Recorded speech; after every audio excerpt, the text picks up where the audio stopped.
Welcome back. Welcome back. Welcome back. Welcome back, ladies and gentlemen. I'm your host, Kwali, and it's the Non-Stop Playing Podcast. And I'm back with another serious topic. Whew. Believe me when I say it's been a long weekend, and your boy was excited to get back on the mic. And I got to give a shout out to my lady for getting me the mic because I feel real genuine and I feel real exclusive with it. You know what I'm saying? So I appreciate her for what she's done. So I just had to throw that little shout out real quick. We make a little joke. She's like, one day I'm gonna come home, you're gonna be trying to DJ. I might be trying to do that. Who knows?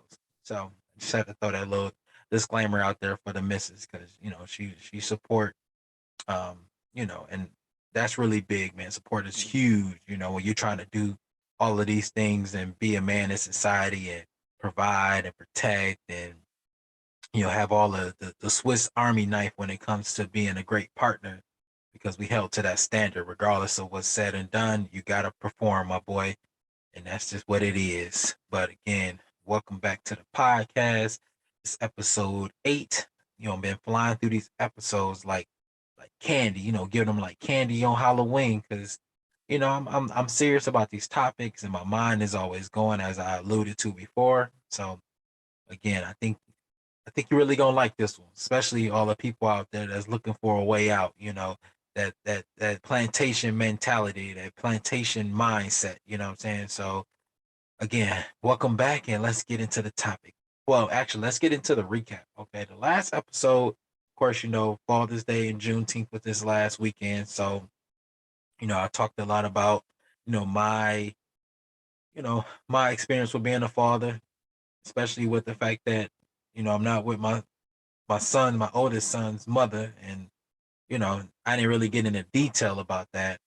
But I just kind of gave a little overview of kind of my experience with her, and now with my lady now, how things have been a 180 in a sense. It's been great. The pregnancy part is crazy, crazy to say the least. But um, yeah, so I just wanted to give a little recap on that, and just talk about some things, of course, that we need in our community. So you know. And shout out to Norfolk State. I got my Norfolk State hoodie on. Norfolk, Virginia, stand up. One of my favorite universities. One of the baddest bands in the land. Well, in the Mid Atlantic region. I ain't gonna talk about the Deep South, but if you follow HBCUs, it's real out here. But that's another topic for another time. And shout out to support Black colleges. They doing major things out here with their clothing line. If you haven't bought a hoodie, go get a hoodie. And again, I'm not being sponsored when I give these shout outs. I'm just doing it out of the pure love for Black excellence. So just roll with me on that one. Okay. So again, about to get into this topic, right?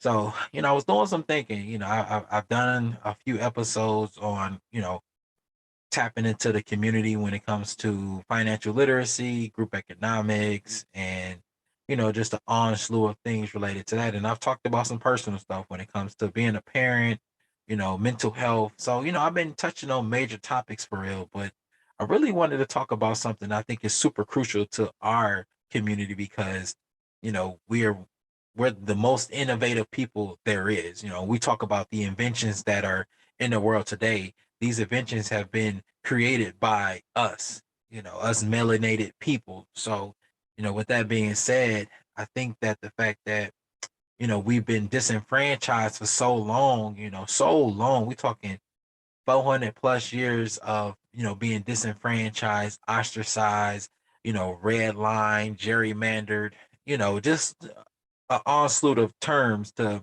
relegate what these colonizers have done. So I really want to talk about entrepreneurship today, as far as being able to, you know, in a sense, tap into you and bet on you. You know what I'm saying? If I'm at the casino betting, I'm gonna bet on me. I'm not gonna bet on the next person because at the end of the day, I know what I'm capable of and I know what I can accomplish, when I really set my mind to something. So, always bet on black. Literally and figuratively speaking. Um, but entrepreneurship will really pique my interest on this. Again, I'm an entrepreneur myself, or a growing entrepreneur. I have my own business and I've had it now for since 2018. So That's going on about 4 years now. About 4 years I've had my business. Actually, it's been 4 years since I've had my business, Blended Development LLC. If you're looking for me, I do a lot of things. Rather, like I said before, I'm a licensed life insurance agent.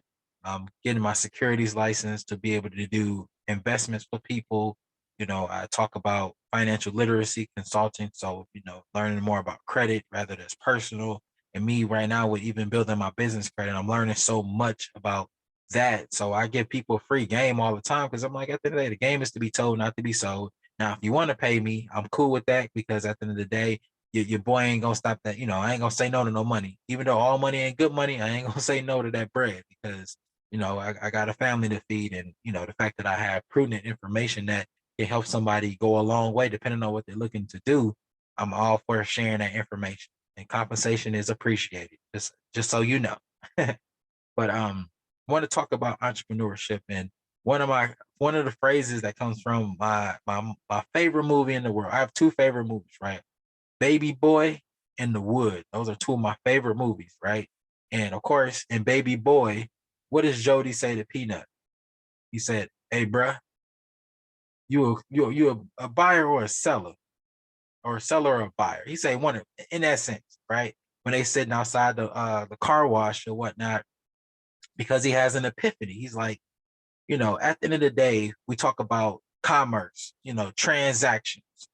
Everything that happens in the world is based on one good being given to a person or a transfer of goods amongst two or more people, right? So there's always something changing of hands. All right, I'm going to do this for you, and in response to that, that person's either going to pay you or they're going to reciprocate that action by giving you something. So of course, back in the day, we talking about the early days, in 15th century, 14th century, 13th century, there really wasn't a whole thing of currency. Currency was based on the fact of, all right, I have this rice and you have that grain. We're going to swap that out, or I'm going to give you the based on what I believe to be a generous amount or something that is applicable to what you're trying to give me, right? So the bartering system, I'm going to give you this based on this, right? So that's how we did things until actual currency was put in place. And like I said earlier, one of the things that disenfranchises our community is our dollar stays in our community only 6 hours. So how are we really building wealth and doing things that we need to do if the money that we get is spent elsewhere? And I don't want to hear the excuse of there's not black businesses, because during COVID, I believe that there was over 100,000 black businesses started during COVID. So there's black business owners out there. So it's just you're not taking the time to do your research. And some of you have the ideology that white ice is colder, Asian ice is colder, Hispanic ice is colder. You know what I'm saying? When at the end of the day, ice is ice. I don't want to hear, oh, well, I don't like fooling with my people because you know how it is fooling with black people. It's going to be messed up, or they going to be ratchet, or they going to be this and that. But you can go into, one of these restaurants, I mean, not restaurants, one of these hair care establishments, in the hood, or, in your neighborhood in a sense, and it's owned by maybe some Asians, and they'll sit there and look at you crazy. Hurry up and buy. You seen Don't Be a Menace. You seen Menace to Society. They treat you like you're a criminal, but you're spending money with them. Doesn't make sense to me. So why sit there and do that? But again, that's some small little tangent for another time. But um, are you a buyer? Are you a seller? Right? So what does that really mean? Buyer and a seller. Well, of course, a buyer is someone who uses their money to, pay for a good or a service.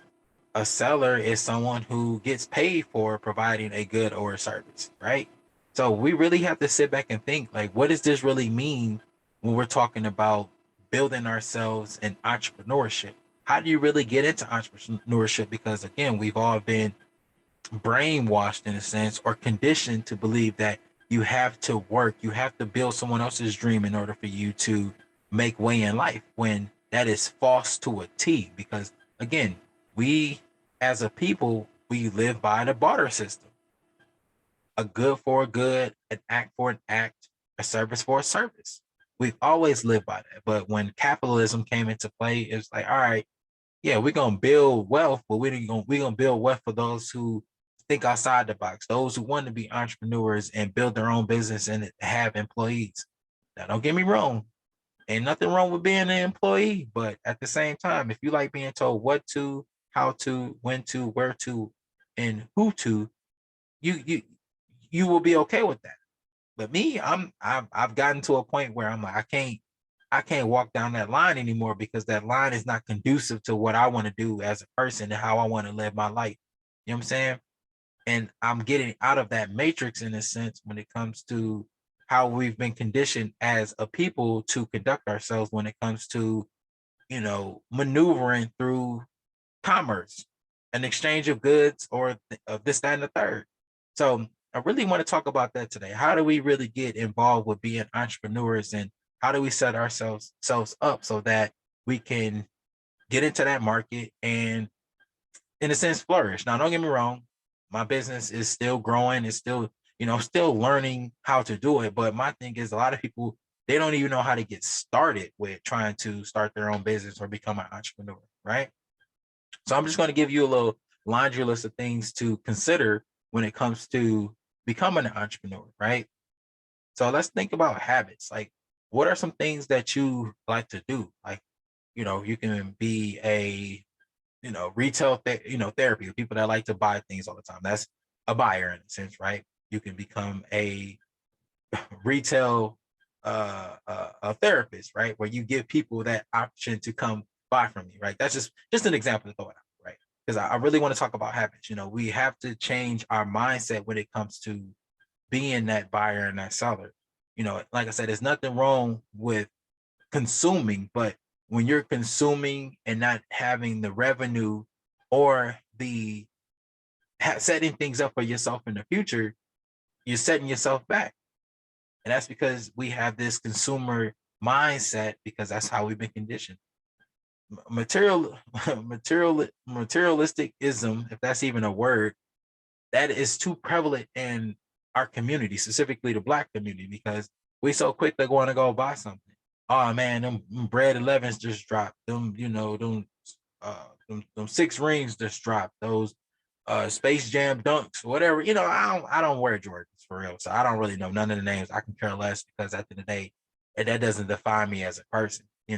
Even when we talk about designer, I may wear some stuff. Like I said, I wear like a Calvin Klein or a Kenneth Cole, but that's more for like my dress attire. My suits and stuff like that. But I'm not out here buying other stuff. You know what I'm saying? Because I don't need Gucci. I don't need Dior.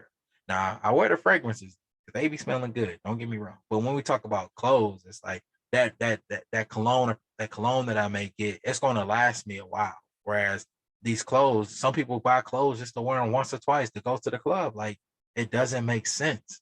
So why sit here and have this buyer mentality, but you not setting yourself for the future? It doesn't make sense. Well, at least to me, it doesn't make sense. Some of y'all like, yeah, man, I gotta fit this facade. I gotta, keep up with the Kardashians, which, oh my, don't even get me started on those Kardashians. Like, people really follow them and really like worship these people when they as fake as they come. Outside of, what was that, her name, Kylie? That's the only one that's not really fake. Whichever one is not fake, but rest of them, they all fake. They all got fake lips, fake butts, fake boobs, not their real hair. They've had so much plastic surgery. They walking around looking like a Barbie doll and squeaking everywhere because they just rubber it out. You know what I'm saying? It just don't make sense. But let me get back on topic, right? So we talk about, being a buyer or a seller, and how does that equate to getting into entrepreneurship? Again, you have to spend money to make money in a sense, but how do you set yourself up so that you can use that stuff to your advantage? So let's just talk about that, right? So the first thing you have to do in order to become an entrepreneur is, one, believe in yourself, right? Because again, we are our biggest obstacle. 9 times out of 10, if you haven't done anything, it's because you have self-doubt and you're procrastinating, or you haven't found a niche that you feel comfortable enough to share with the world, right? Excuse me. And that was one of my biggest things. Like, I have a million and one thoughts in my head, but I'm like, I'm a jack of all trades, but I haven't mastered much of anything now. I've come close to mastering some things, but the way my mind works, I'm always thinking of, man, I could do this. oh, I can do the Toro play, or I can do the Airbnb play, or I can get into real estate, or I can do tattoos, I can cut hair. I know how to do a lot of stuff, right? And my lady would tell you, she's like, I'm her encyclopedia for everything. I have the answer for everything. She's like, she'll ask me, hey, how do you make a cannoli? I don't even know what a cannoli. I know what it is, but I'm saying she'll ask me stuff just to try to get because she thinks I know everything, which I know a lot. And I'm like, girl, I don't know everything, man. Quit asking me all these questions, man. Put me on the hot seat, man. Just like, when was Rome built? I don't know. I wasn't there. Like, look it up, man. I don't know. 49 BC. I don't know. Something like that. But yeah, just you know, believing in yourself and believing that you have a gift that you can give to other people, right? Because again, we're our biggest obstacle. We're our biggest our biggest critic. So we'll sit there and ride ourselves off and say, "Oh, I can't do this," but in reality, you can, because there's many people out there doing the same thing that you believe that you can do. So what makes them different than you? So you have to make the decision on, how do I set myself up where I believe in myself enough? How do I build that courage so I can step out on faith and take a risk in a sense? Because at the end of the day, what can you do? Like, what's the worst you can do outside of not doing it? Fail. Okay. That means you can try again. You're not going to get anything right the first time. If you do, great. Keep it pushing. But if you don't get it right the first time, you can always try again. It's just like playing pool. You might try to line it up. You like, I got the perfect angle. The ball's gonna go in the pocket, but you can strike the cue ball and hit whatever ball you're trying to hit, and it rims out in a sense. It pockets out in a sense. So do you say, you know what, I don't want to play pool ever again? No, you try to find your next shot and do it again. That's how life is. You got to take risk and just try to do things without the expectation that you're going to get it right the first time. That happens all. There's so many success stories that I hear. Like, for instance, I like to listen to Earn Your Leisure. Shout out to Troy and Rashad. They really doing your thing. EYL, Earn Your Leisure. They really out here, trailblazing a lot of things, and they betted on themselves. They didn't know they were going to do this. Troy, he a school teacher, and Rashad was a basketball player. Now he has a degree in communications, I believe, and now he's a financial advisor.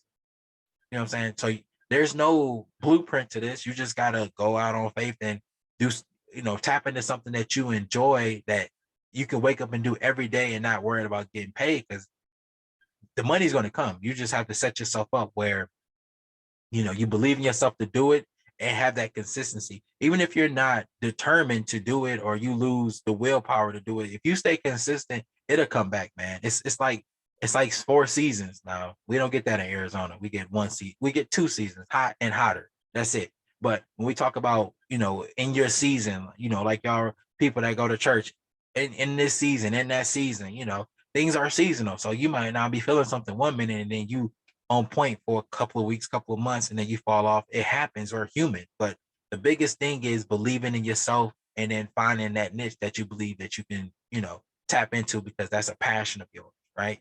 So that would be the first step, believing in yourself. Second step is finding a problem to solve, right? And you probably think, like, what do you mean finding a problem to solve? Well, what I mean by that is there's 100 million things out there that's wrong, right? And a lot of people, again, sheep mentality, being socially conditioned, people don't want to do things because people are lazy. So instead of them doing it themselves, they want to find somebody that will do it and is more knowledgeable on it, so that for them, they have someone to blame in a sense. It sounds bad, but that's just kind of how it works. So say, like, for me, for instance, I am again, I do consulting on credit. Now, am I a credit specialist?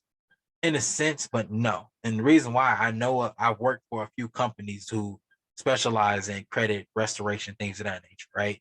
So I know more things about how to build, how to fix, and how to maintain credit than your average person.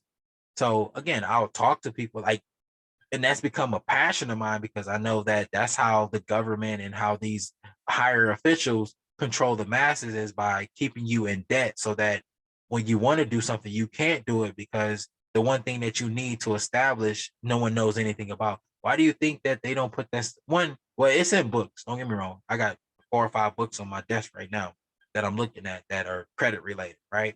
As far as different tools, tricks, and different things that you can utilize to help build or fix your credit, right? But why is this stuff not taught in high school? Why are this stuff not taught in college? These things are kept secret in a sense. They're not in the curriculum for a reason.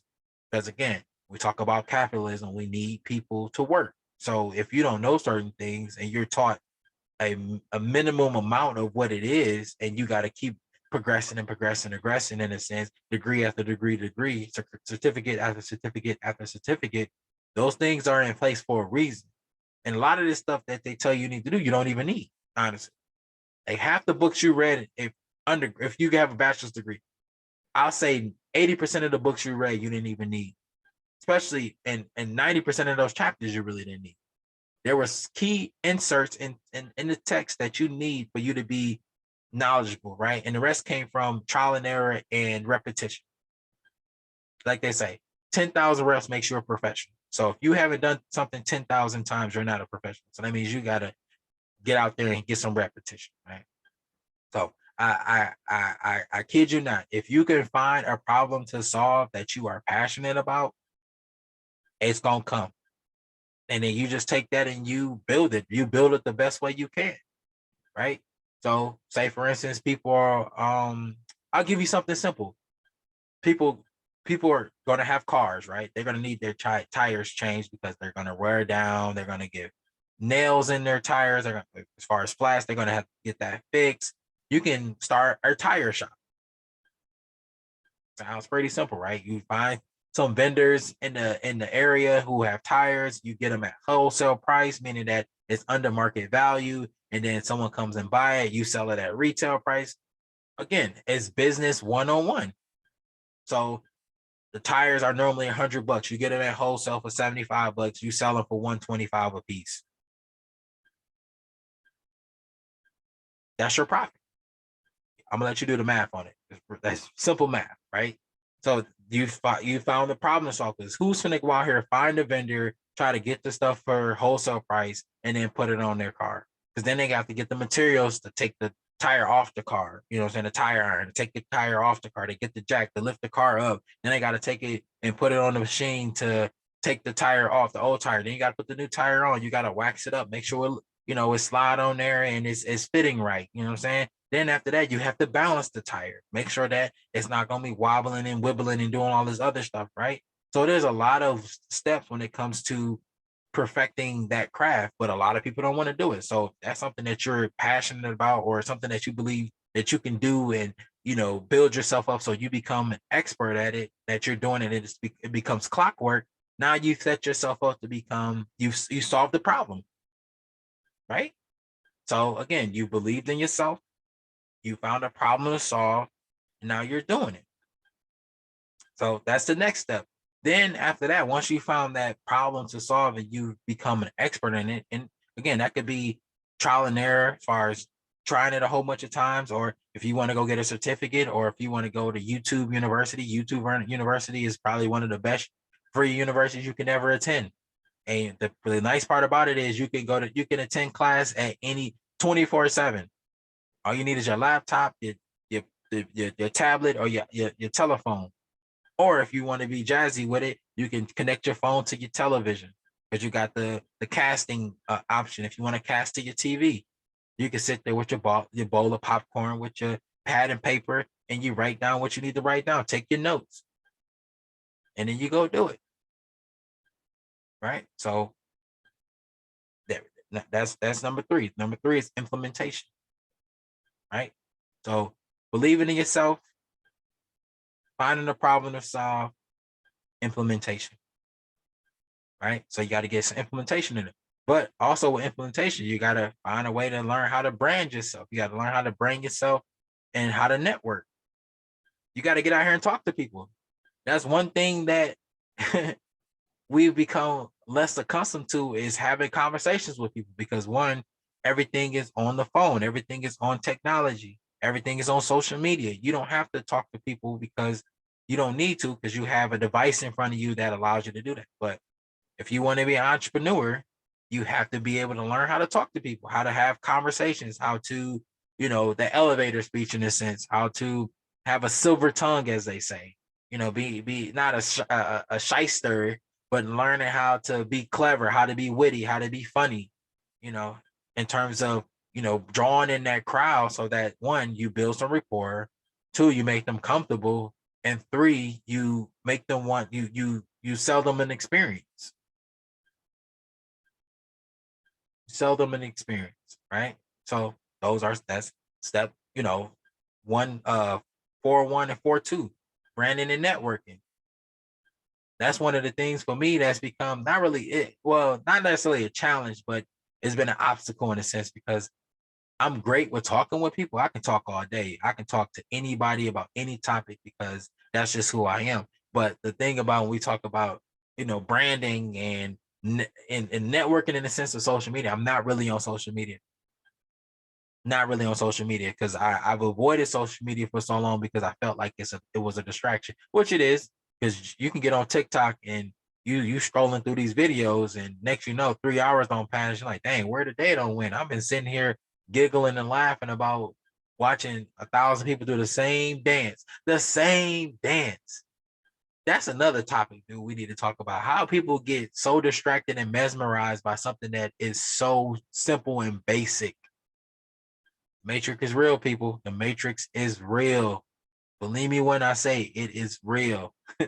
But again, I avoided social media because I'm like, one, it my brain capacity is too my frequency is too high for me to be on a platform for that long. I stopped playing video games in like late high school, early college because I'm like, why am I sitting here doing this when I could be doing something else productive with myself? All my homeboys playing video games. And shout out to my homeboys. Nothing against y'all, man. Y'all my boys. I love y'all to death. Y'all, my brothers. But at the end of the day, like the fact that these dudes can play video games, I'm like, how do you do that, man? They probably say the same thing about me, man. Bro, how can you sit there and read and learn so much all the time? Well, I like to learn stuff.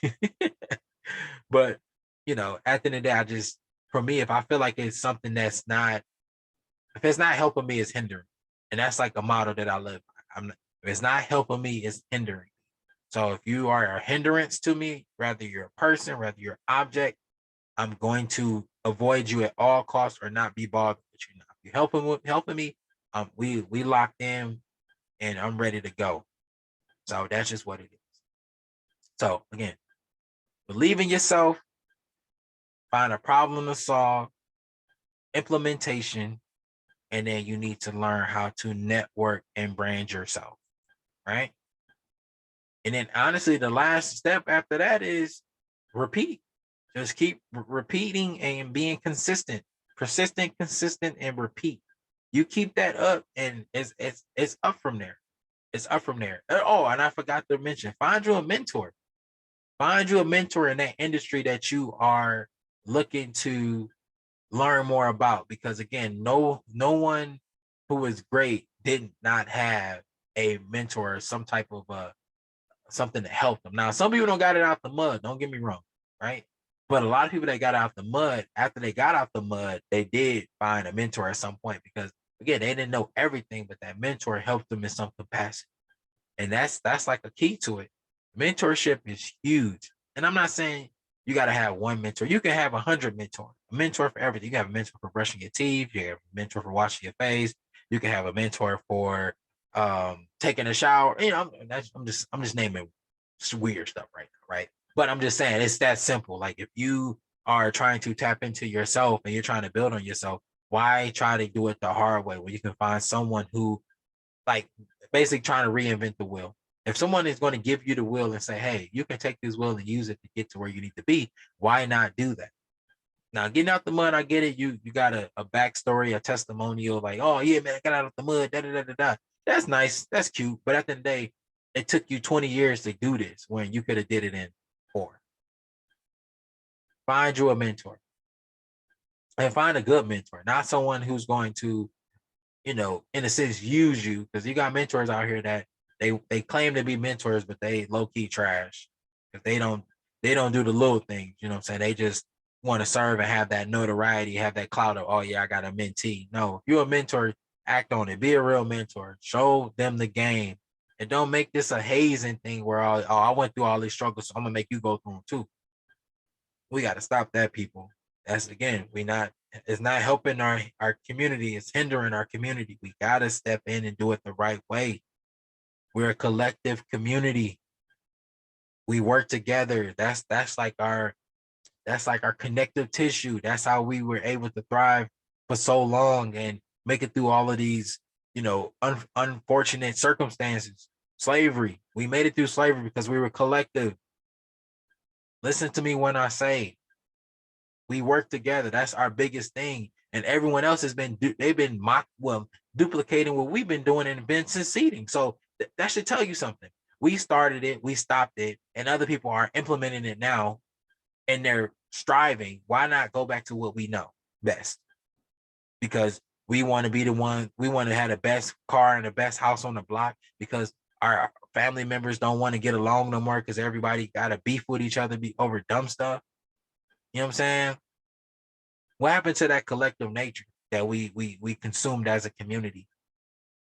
Right? We always talk about it takes a village to raise a child, but we'd rather leave people high and dry and not tap in with them because we want to do things that is a representation of the colonizers that implement what we taught them.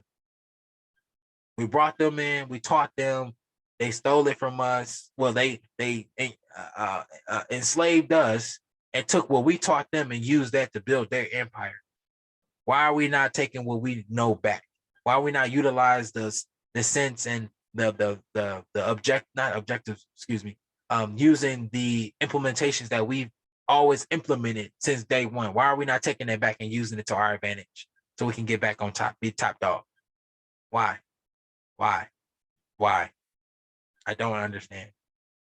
But again, let me get back on this topic because it's real out here. Let me get back on the topic. Right. So again, you follow those 5 things, 5, 8 if you include the plus ones and all that other stuff, right? You follow those things, you can get into entrepreneurship. And my thing is, like I ask people, what's stopping you from how you really want to work for someone for the rest of your life doing a job that you, one, really don't care for, and 2, you're just doing it to make ends meet? Because if y'all look at the economy right now, everything is up. Now, don't get me wrong, it's going to correct itself at some point. We're not going to have another market crash. I don't think that's going to, right?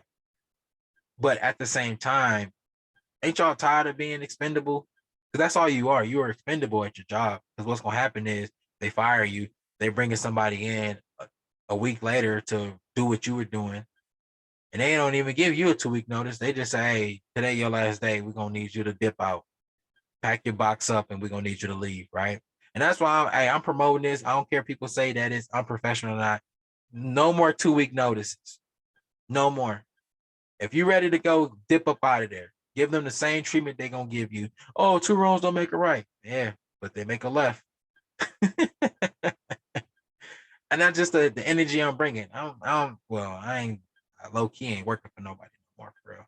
That's why I'm building these businesses and building these passive streams of income, because your boy, I'm trying to retire by 40. So I got about 8 years to go. Might be sooner than that, once one of these hit, and one is going to hit. Maybe 2 gonna hit at some point, but I'm being consistent and persistent. That's why I'm dropping videos if not every night, every other night, because again, I have a goal at mind. My goal is for me to do what I need to do so that I can set myself up. So me and my lady, she good, our kids gonna be good, our grandkids gonna be good.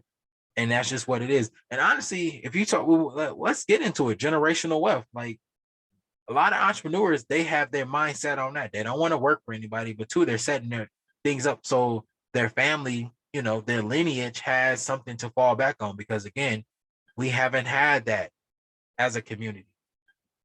We haven't had that. We haven't had things to bequeath to our children, our grandchildren, our great grandchildren, because we work and check to check. 1, and 2, we're the highest people, highest community of consumerism. 6 hours our money stays in 6 hours. Keep that in mind, because I'm gonna keep reiterating that every time I talk about something like this, because it just doesn't make sense, right? But we quick to talk about, oh, we've been held down. we're feeding into it. A lot of our actions feed into why we've been held down for so long. We got to get up and we got to stand up and we got to do what we need to do for ourselves, our family, and our community. I'm gonna keep reiterating that because I'm super adamant and passionate about the community. It's real. It's real. So again, you got to tap into that. Follow those 5 things. Believe in yourself. Take that leap. So take that leap of faith. Find a problem to solve. Something that people don't want to do, but you can do it. Implementation. So again, once you find that problem, start doing it. Be persistent and consistent with doing it. Right? Then you got to work on your networking and branding. Right? And find a mentor. And then repeat. Just keep doing it. Then once you've mastered that, get into another industry. Like they say, you need at least 7 streams of income to be a millionaire. Or what you could do is to become a millionaire. Find a way to what's the equation of that? Because it's easy to make 10,000 a month, right? Well, in theory, it's easy to make 10,000. If you're not making 10,000 a month, you're like, this hard. That's hard. Quality. How do you make 10,000 a month? So all you got to do is help 100 people getting paid $100. You help 100 people, and they pay you $100. You made 10,000. Now, if you help 1,000 people at $100, it's 100,000. So keep doing the math on it. And that right there, if you're making 100,000 a month, you made $1 million. Well, $1 million, well, 1.2 million in a year. If you keep that same consistency, right? But once you get your first 10, it's easy to get 20 because you know how to get another 10 people off that 20. Off that first 10. And you just keep duplicating, right? Expanding. And then another thing I really want to throw out there is, why are we in such a competition when collaboration is so easy? Well, okay, don't get me wrong. Sometimes it's hard. You be like, yeah, man, I'm in France. I got all my homeboys, my day ones with me, all 5 of us. We really want to tap in and we want to make something shake. But then you got issues with one dude don't like this dude because of that. You got people that's flaky or people that don't want to pay into what y'all trying to do because they like, man, I ain't gonna see my money back. Because everybody wants that. People love the instant gratification. They don't think about the long game. So with that, I believe in collaboration. It makes things a lot easier, but I get it. It's tough, but you gotta try to go into business with people who are business minded. 1 and 2, you know that they are going to stand on their word and their will. If you trying to do it with your homeboy that you know just be chilling and don't be own nothing, y'all don't ever talk about business together, y'all just be shooting the shit. Of course, that's not the person you want to go into business with, because they're not their mindset is not set to the level that yours is. So it's going to be difficult to even pull it out of them in a sense. They have to want it as well. Like find if the best, like they say, sometimes your best business partner is a complete stranger, somebody that you don't know. And the reason being is because at some point y'all gonna meet, y'all gonna have a conversation, y'all gonna have similar ideologies, similar ideas, and then y'all just gonna play off each other, and that's all y'all talk about. So it becomes a lifestyle.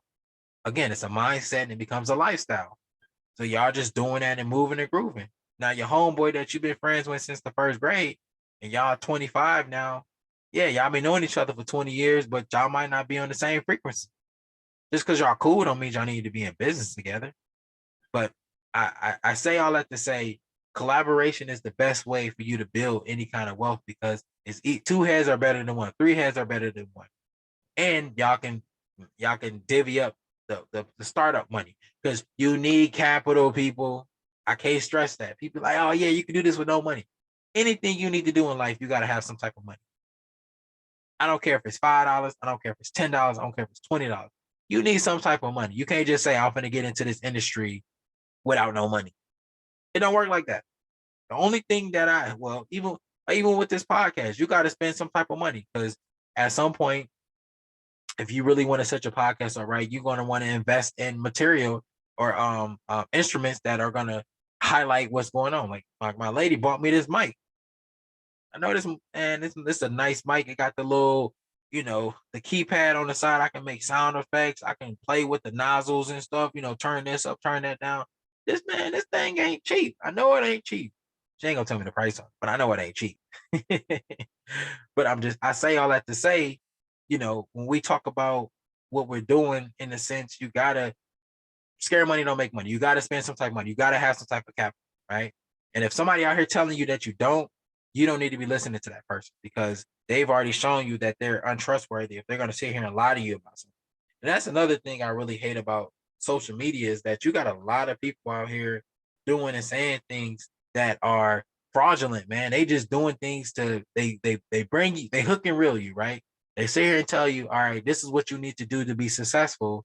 And then they don't give you no type of like instructions, no manual, no blueprint, and they tell you to buy their ebook. Oh yeah, man, I'm the last 3 minutes on TikTok, you've been telling me about how I can become successful.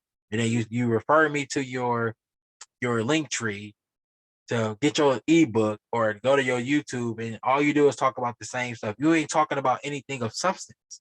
And that just be getting on my nerves. And that's why I kind of try to stay off TikTok. Cause I'm like, man, I'll be doing the most for nothing. Then I ain't gonna hold you.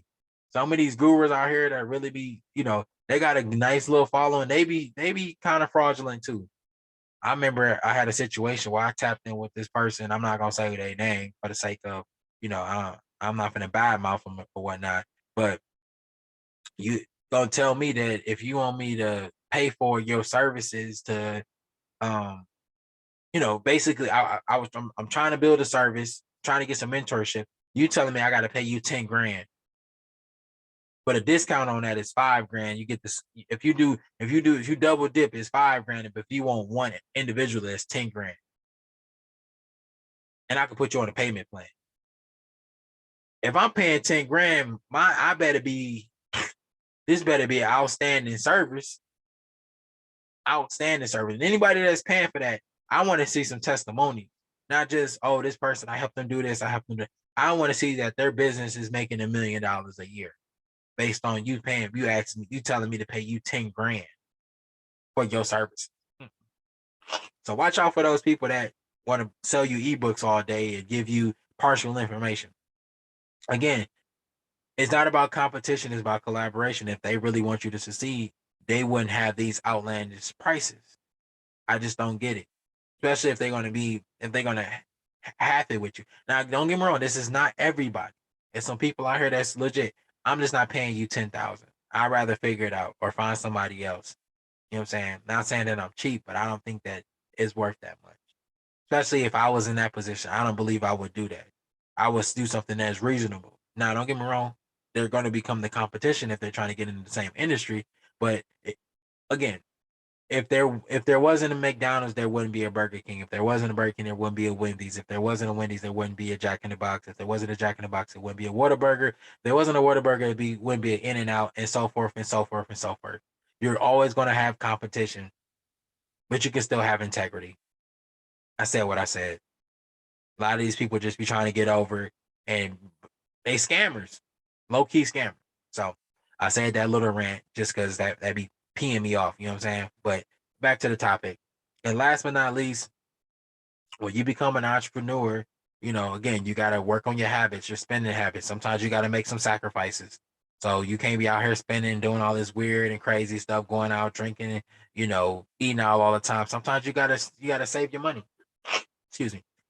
By saving your money, it sets you up to be in a better position financially. And with that, you have the capital to tap into other markets.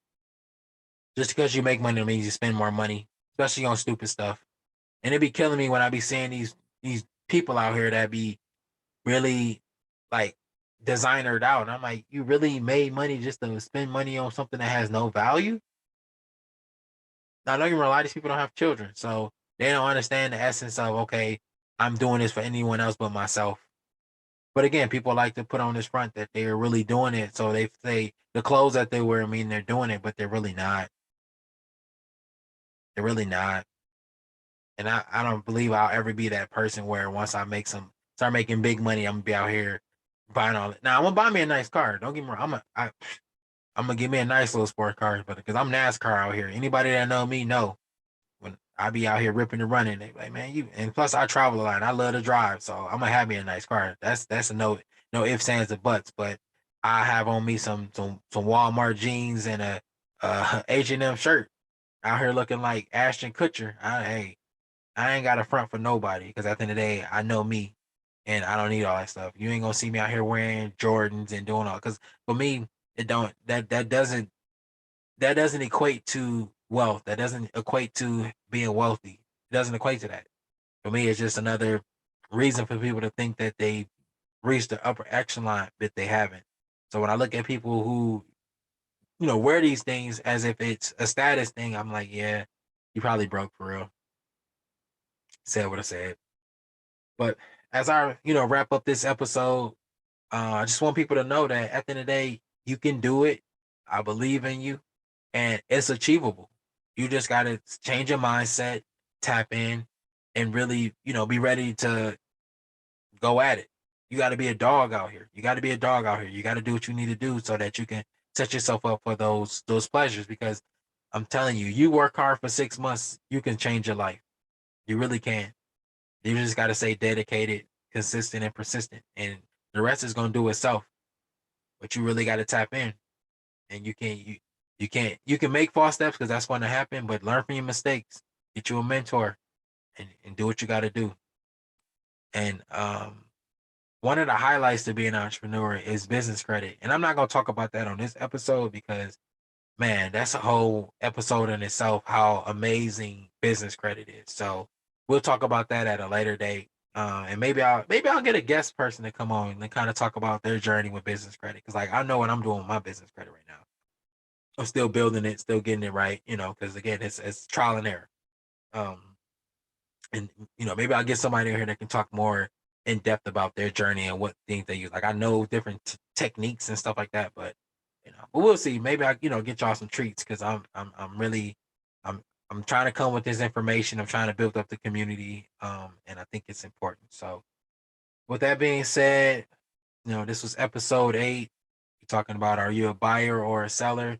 The road to entrepreneurship. Um, I think it's important, super important, especially if we want to set ourselves up for generational wealth and to become financially free. So, again, I appreciate the support from everybody. If you haven't already, hit that follow on Spotify, hit that follow on Anchor. Like I said, the YouTube channel, I'm trying to decide between two things right now, but I got all the videos and that content ready to put up on the page. You can check in with that. Of course, it's gonna be named after the podcast, Non-Stop Playing. So it'll be Non-Stop Playing on YouTube. You can go and subscribe, and you'll be able to see my face, and if that really matters to you. And we're gonna take it from there. I'm gonna keep dropping gems. I'm gonna keep bringing more information and keep having these serious top conversations because we need to have them. So, with that being said, excuse me, I appreciate y'all more than y'all know.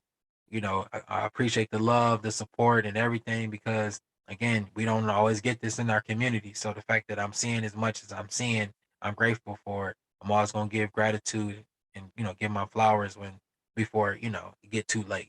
Sometimes you're not able to give your flowers. So that being said, it's your boy Kwali signing out, and I'll be back with another serious topic.